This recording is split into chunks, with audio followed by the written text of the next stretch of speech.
Hello everybody, I am MrGamingGuitarist, and Nintendo's Switch conference, their big reveal, just ended, and I'm here to recap it and show my thoughts on it. So they started off by saying it's releasing March 3rd, and it will cost $299, the exact price that I was thinking it would be.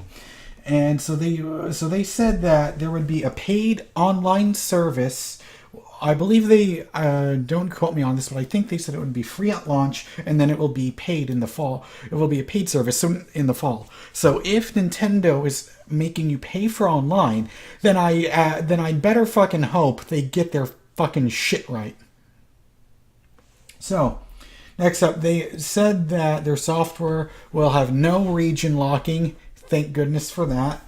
They said the battery life of the Switch will range from anywhere between 2.5 to 6.5 hours, which, it's not great, but not horrible. They said that multiple Switches can connect for wireless local multiplayer.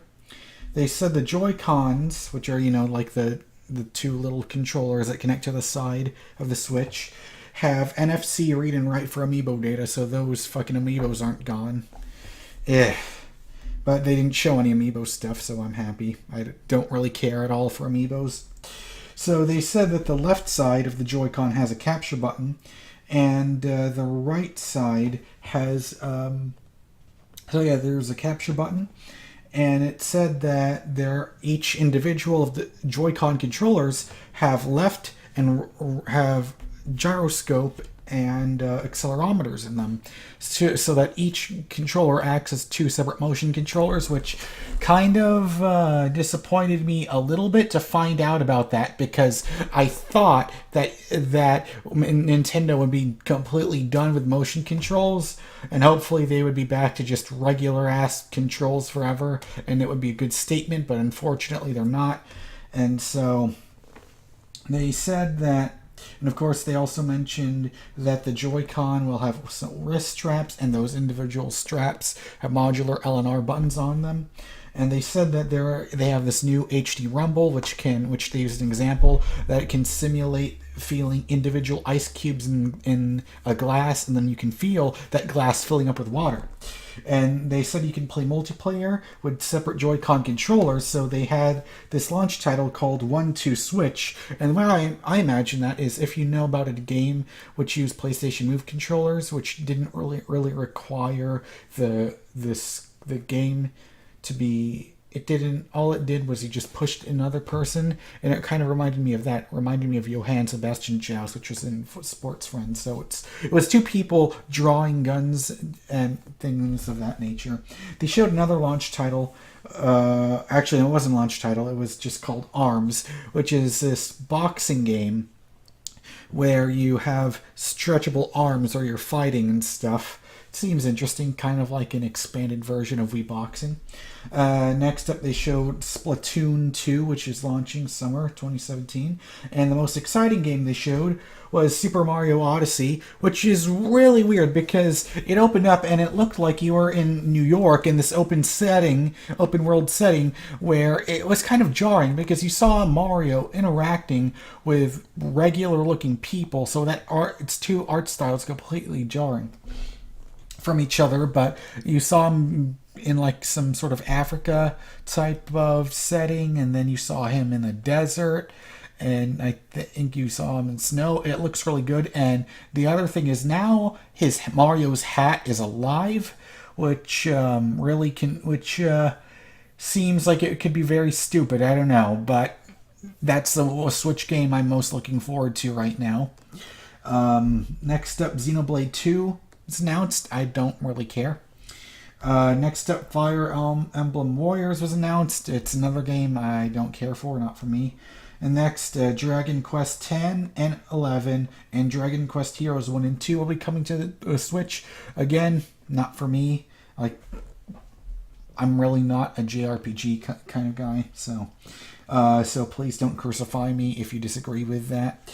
But next up, they announced there will be a new Shin Megami Tensei. Don't care for that either. And next, they showed Project Octopath Traveler, which is a brand new Square Enix RPG, where it looked like there was 16-bit characters, but they were in a 3D rendered world. Interesting art style, but then again, that style of game isn't really my cup of tea.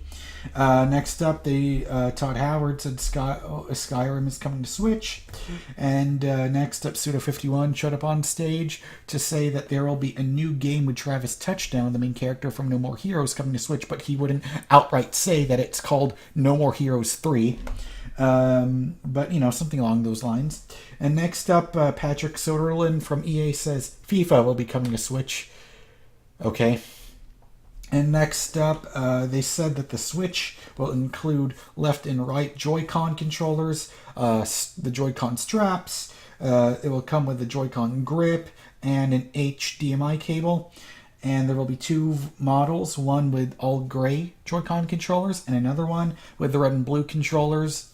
And they said that and the final announcement they had to make was that Zelda Breath of the Wild, they were teasing us for a while, saying, oh, we'll announce the date. Oh, I can't say the date. You have to move it to this guy. Oh, I can't say the date. You have to move it to this guy. And finally, Kimishima said, or not Kimishima, but they showed a brand new trailer for Breath of the Wild, which looks really good. And they said that it will be a launch title March 3rd.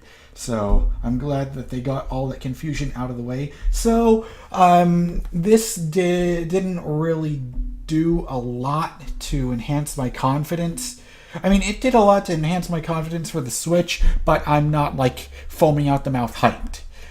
I can wait on this for a while, and, of course, with the whole thing about Nintendo being so bad to YouTubers, where if you play their games, the only way you can play their games without getting copyright claimed is if you sell your YouTube channel soul over to Nintendo, which I fucking hate so much, and I really wish they would just stop that. I wish they would treat YouTubers the same way Bethesda treats YouTubers, with respect. Well, anyways, so I hope that can change in the future. But anyways, so yeah, I mean, I'm interested in buying the Switch, but not at launch. I can wait until a price drop, unless something brand new shows up with Super Mario Odyssey that if we see an actual gameplay demo of it, maybe that will completely interest me and make me want to get one. But for now, I can sit on it. So let me know what you thought of this presentation. I'm glad at least Nintendo put on a goddamn stage show for once. I hope to God that they have a stage show for E3 2017. I really hope they do that, because I miss Nintendo. I miss Nintendo having press conferences. Anyways, so that's it. Let me know what you thought in the comments below of this conference. Will you be getting a Switch at launch? Tell me what you think about it, and I will see you next time. So please subscribe so that you don't miss out on any future videos from me, and I'll see you guys next time. Goodbye.